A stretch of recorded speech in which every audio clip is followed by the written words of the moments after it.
everything would be good.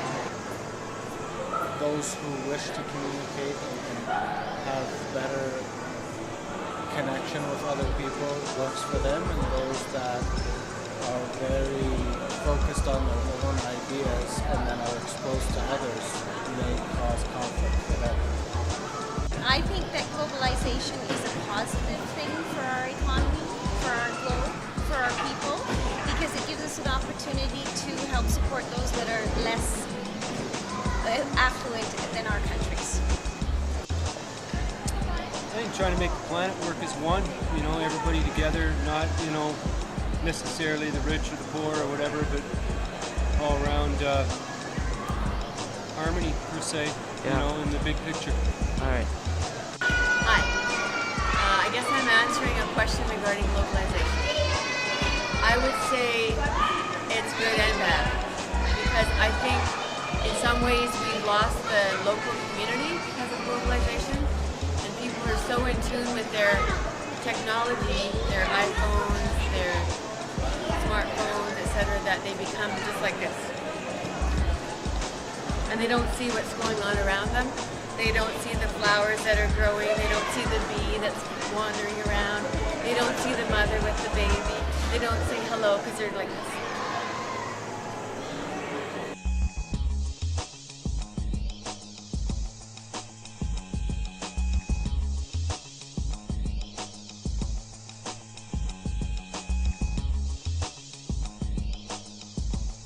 What is your perspective on globalization? Globalization is occurring whether we like it or not, so let's get with it.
Positive for businesses. Businesses are what?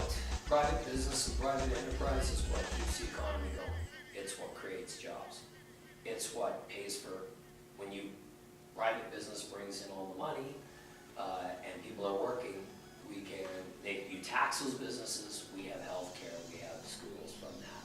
So you need private enterprise. When you have globalization, by taking down the tariffs and making trade easy for companies, they save money. The disadvantages, in the Western world, we lose jobs. Third world countries, especially in manufacturing, we lose jobs. That's a downfall for us, but a gain for those countries. Because those people now are working. So there's two sides of it.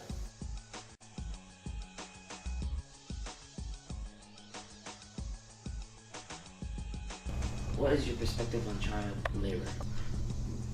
Well, it's not a good idea, and that more and more companies are looking at their supply chain and saying we don't want anyone that's using child labor to be producing products that we're going to use.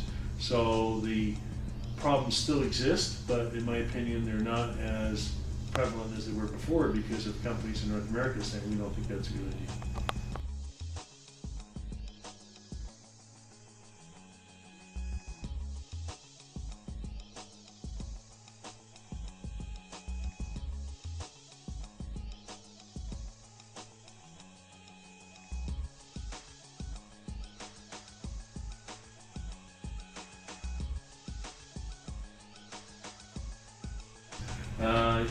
It's possible that the environmental problems can be solved, but I'm not sure they're going to be solved right away because there's new technology that's going to be needed, an investment in technology to help solve the environmental issues. Yeah.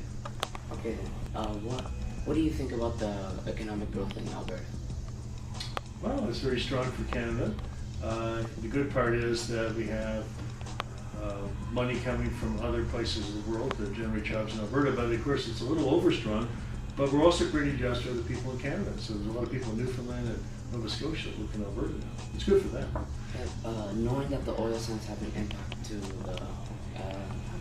the environment of Alberta, and that the health of citizens are in danger, what is your suggestion? What do you suggest as a solution? Well, exactly what the industry is doing now. They're banding together to try to work together to solve the environmental issues. That way they put the money in the pot, they work together.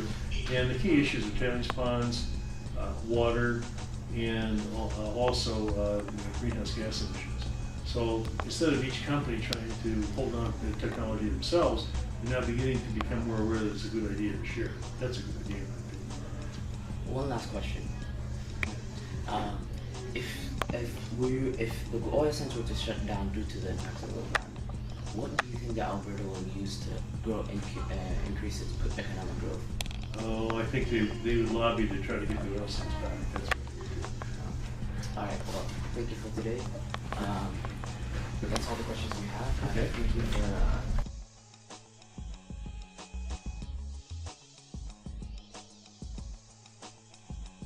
How do you think that globalization is to politics? Because big companies have a huge say in what governments do.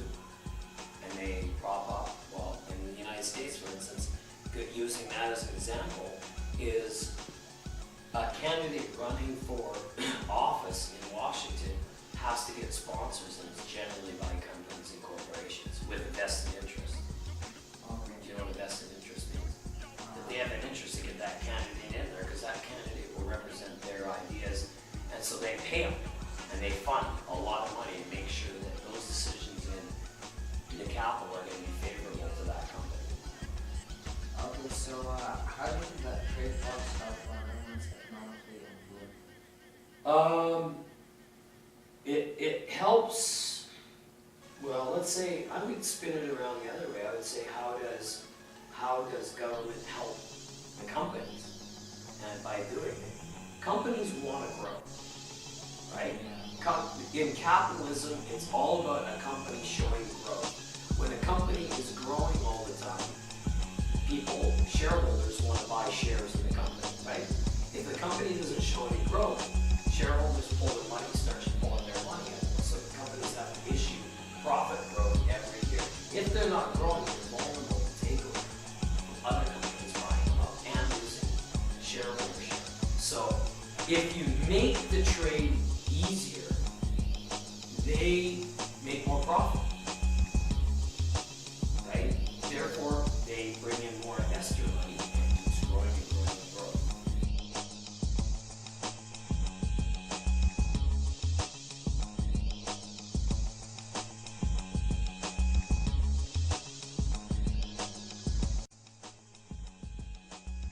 What do you believe the drawbacks of globalization are? Well, there's going to be some shift of jobs between North America and other parts of the world. So other people in the world get jobs, and maybe the people here have to look for new jobs. That's a drawback for the people here. Do you believe that the benefits of globalization outweigh the drawbacks of globalization, or vice versa? I think the benefits outweigh the drawbacks, but at the end of the day, the real issue is from how each of us individually deal with globalization. Because at the end of the day, each individual person can be affected differently. Do you believe in the near future that globalization will lead to war or peace? Globalization should lead to more peace. It would lead to possible war if people become too greedy by seeing what other people are. Yes.